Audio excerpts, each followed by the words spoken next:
Matt, when are you gonna do the community project video? Matt, is the community project dead? Matt, I'm just gonna assume the community project isn't happening because it's taking longer than expected. Matt, when are you posting the community project? Guys, the answer is obviously right now. But on top of life getting in the way of this video, I got sent a lot of footage from multiple people, and one of them was an hour long. Do you guys realize how long it takes to go through an hour's worth of footage 3 seconds at a time, followed by pausing and recording the information on screen?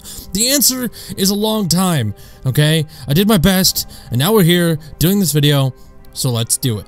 Once again, I need to start this video by saying it wouldn't be possible to make if it wasn't for the help of these people on screen now.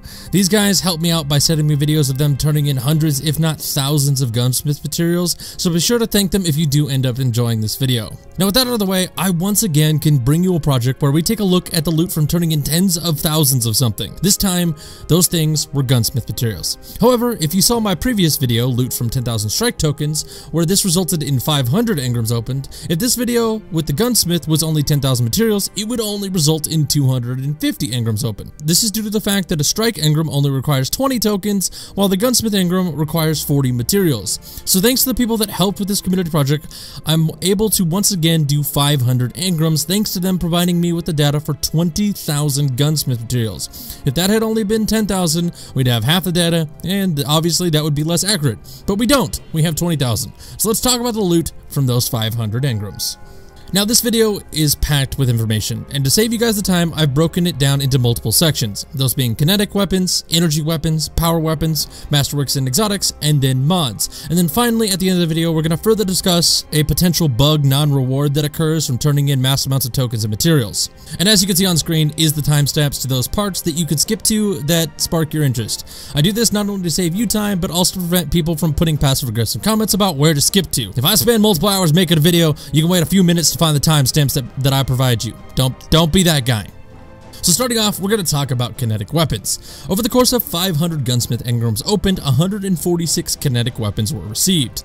These 146 weapons were spread across 14 unique Kinetic Weapons, those being Bad News, Athelflaed D, Halfdan D, Call to Serve, Lincoln Ring, Home for the Lost, Atlanta D, New City, Vertical QSM, Disrespectful Stare, Minimum Distance, Probina D, Frontier Justice, and Antiope D. These weapons dropped on average about 10 times each, with no real outliers. Of course, the Gunsmith weapons, for example, the Probina D, dropped more often at 15 times, and weapons like Bad News, an EDZ native weapon, dropped only 7 times. But as I said, these weapons were fairly consistently dropped and averaged about 10 drops each. And overall, Kinetic Weapons dropped 29.2% of the time. Next on the list is Energy Weapons. Over the 500 engrams opened, 160 energy weapons were received. These 168 weapons were spread across 29 weapons. And as much as I don't want to list the 29 unique weapons, I'm going to do it for completion's sake. These 29 weapons consist of Annual Skate, Medley 45, the Rattler, Phosphorus MG4, Black Scorpion 4SR, Dead Man Walking, Nurgle PR4, 765, Imset HC4, Valakadin, Jiangxi AR4, Tango 45, Metronome 52, Resonance 42, Cadenza 43, Banana SR4, Perseverance, Out of Options, Minuate 42, Solemn Hymn, Intana SL4, Red Mamba, Last Hope, Tone Patrol, Uriel's Gift, Impromptu 49, Urchin 3SI, Agenda 5, and Foggy Notion. Now you may be wondering why I'm clarifying what these weapons are, and that's for a few reasons. One, it shows consistency in data. When weapons drop more than once, which all these weapons did, that means within the 500 engrams we covered most, if not all, of the loot pool. And two, it shows that almost all weapons that are not Crucible, Raid, Forge, or Trials weapons fall into this loot pool. We have weapons from the EDZ, Titan, IO, and Nessus in the pool, which means with enough Gunsmith materials, you can get majority of the weapons in the game, which, in my opinion, is at the very least interesting to know. Now before we move on to power weapons, I'm going to state the overall drop rate for energy weapons, which is slightly higher than kinetic weapons, which was 33.6%. So this brings us to the final category for weapons, power weapons. In total, 184 power weapons were received, and to make a note, 146 kinetic weapons, 168 energy weapons, and 184 power weapons total to 498 weapons received. This number is out of 500 engrams open, and no, that doesn't mean 2 times weapons weren't received, but instead a specific subset of weapons were received 2 times. You could probably guess what those weapons are, but I'll discuss that in the next section of the video. Just note, every single engram open rewarded the player with 1 weapon. Now let's get back to the monotony. As I stated, 184 power weapons received, and this was spread over 33 unique power weapons. So in advance, I apologize. But that list of 33 weapons consists of the following: Classical 42, Good Bone Structure, Pentatonic 48, Belfry Bounty, Summerlead D, Acantha D, Valeta D, Crooked Fane 4FR, Cartesian Coordinate, Zenobia D, A Single Clap, Sunrise GL4, Morgan D, Shepherd's Watch, Flash and Thunder, Complex Solution, Nox Echo 3, Tarantula, Arantil FR4, Moss Epoch 3, Eternity's Edge, Maestro 46, Blue Shift, Hawthorne's Field 4 Shotgun, Conjecture TSC, Quick Fang, Copperhead 4SN, Hooskow, Crown Splitter, Shakana, Show of Force, Unspoken Promise, and Elegy 49. Now, one thing I want to point out from that giant list of power weapons is the 3 class-specific swords, those being Quick Fang, the Hunter Sword, Eternity's Edge, the Warlock Sword, and Crown Splitter, the Titan Sword. None of these weapons have any weighting towards dropping on the appropriate class. For example, you don't have a better chance to receive a Quick Fang on a Hunter or any other variant of class and sword. These all dropped relatively equally, dropping 4, 6, and 4 times respectively. And just to further this claim, there were a lot more Hunters than Titans and Warlocks that provided me with footage, so truly there is no bias based on class when it comes to the class-specific swords. Also, either you Hunters or Hoarders, or you Titans and Warlocks need to step up your game. Regardless, to round out the section, overall, power weapons were the most common of the 3 weapon types, but again, not by much, dropping 36.8% of the time. Now, before we get into Masterworks Exotics and the mod section, I want to talk about the elemental damage types that drop with energy and power weapons. We all know that an energy and power weapon can either be arc, solar, or void, and I want to clear something up about this. On occasion, people tend to believe that a certain element drops more often, and this simply isn't true. While collecting all the data on the weapons that dropped, I also tracked the elemental damage type that appeared alongside it. Arc weapons dropped 116 times, solar weapons dropped 122 times, and void weapons dropped 114 times. Putting the drop rates when compared to each other at 32.95, 34.66, and 32.39%, which based on the sample size not being large enough for 100% accuracy are pretty close to an even spread of each top dropping about 1/3 of the time. The same goes for the Arc, Solar, and Void damage mods for both the rare and legendary versions, with Arc damage mods dropping 84 times, Solar damage mod dropping 95 times, and Void damage mod dropping 85 times for the rare mods, putting them all once again around 33% of the time. And the same goes for the legendary version of these mods, each dropping 2 times each. So in case there was any thought that Solar drops more than Arc or Void drops less than Arc, based on this data and the scale of the test, this simply isn't true. So this brings us to Masterworks and Exotics. I'm going to knock out Exotics right away. As I stated earlier, 498 non-exotic weapons dropped, so this means 2 Exotics dropped. This puts the drop rate at a minimal 0.4%, meaning you'll need to open on average 250 Gunsmith engrams to see just 1. So if it wasn't obvious, Gunsmith engrams are not a good source of Exotics, if that even needs to be said. Also, while totally useless information, those 2 Exotics were Vigilance Wing and Sunshot, but this means nothing in the grand scheme of things, but I figured I would include it.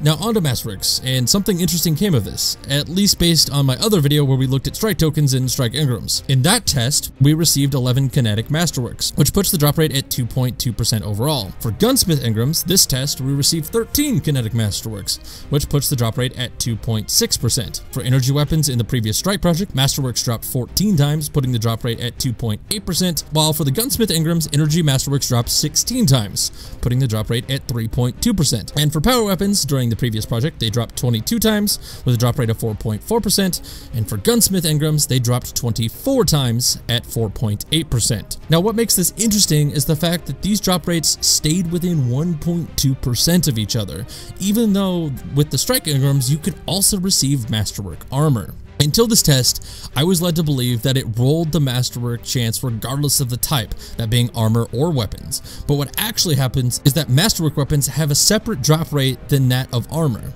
This in turn makes my previous claim of Masterworks having an overall drop rate of 16% invalid, and instead, it's just that to where when a weapon drops, it has roughly a 10 to 11% chance to become a Masterwork, and when armor drops, it also has a 10 to 11% chance to become a Masterwork. But these numbers don't directly affect each other, meaning if you opened 500 random engrams that dropped equal parts weapon and armor pieces, if you got lucky and got well over 27 Masterwork armor pieces, this wouldn't affect your chances of getting an equal or greater amount of Masterwork weapons. They are completely separate calculations. So this brings us to the final section that encompasses everything that is mods. We already discussed elemental damage mods, but we didn't mention kinetic damage mods. These dropped in total 7 times, putting their drop rate at 0.7%, which is overall quite rare.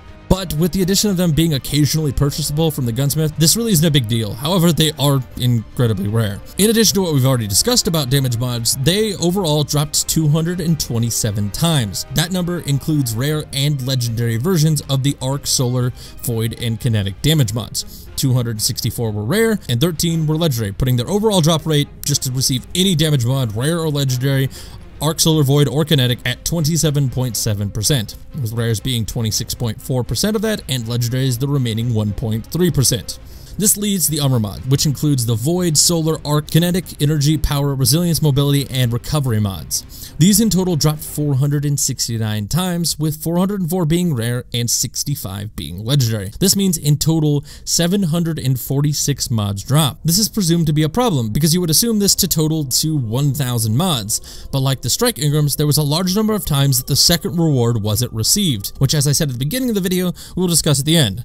But let's get back to the mods. As I said, 469 armor mods dropped, and this was spread over the aforementioned types, the Void class, the Solar class mods, and the like. Now I want to clarify what I mean by Void class mods. These mods are, for example, the Void Ordnance, Void Paragon, and Void Impact mods, and this applies for all the other versions too. I hope that makes sense and is enough for you to understand what these categories encompass. That being said, the Void, Arc, and Solar mods all roughly dropped 85 times each and accounted for 25.7% of all mods, and each group averaging about 8 to 9% each. I want to clarify, when I say Void as a group drops 8% of the time, that means the Void Ordnance, Void Impact, and Void Paragon mods all combined equaled about 8% of the drops. That same goes for Solar and Arc as well. The Kinetic, Energy, and Power mods, again, grouped all together in their each respective category, each dropped roughly 40 times, accounting for 13.2% of all mods, with each group accounting for roughly a 4 to 5% drop rate. And the remaining 3 categories, the Resilience, Mobility, and Recovery mods, each dropped as a group about 27 times each and accounted for 8% of all mods received, and each individual mod type dropping around 2 to 3% of the time.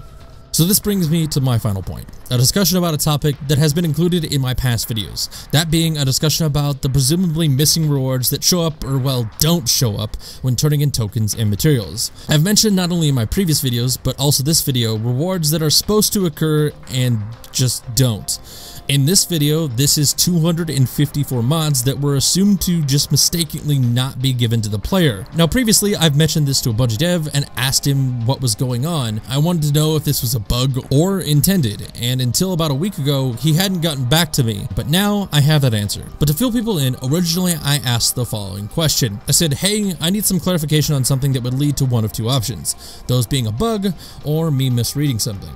When opening a reward engram from a vendor, for example Zavala, are you supposed to receive a Vanguard item, a set of 2 shaders, and an additional guaranteed reward, or a Vanguard item, a set of 2 shaders, and a possible reward? Now, like I said, he said he would get back to me, and he now has. And I told you guys in the past that as soon as I got his response, I would let you know. But regardless, his response was the following. The current setup is that you get a piece from the faction, shaders, and then a chance at bonus items. So as much as I predict the onslaught of working as intended jokes in the comment section, this makes complete sense when you look at the grand scope. But regardless of your thoughts of that specific part of the video, I hope you enjoyed the rest of the video, and if you did, be sure to hit that like button, and if you are new here, be sure to subscribe.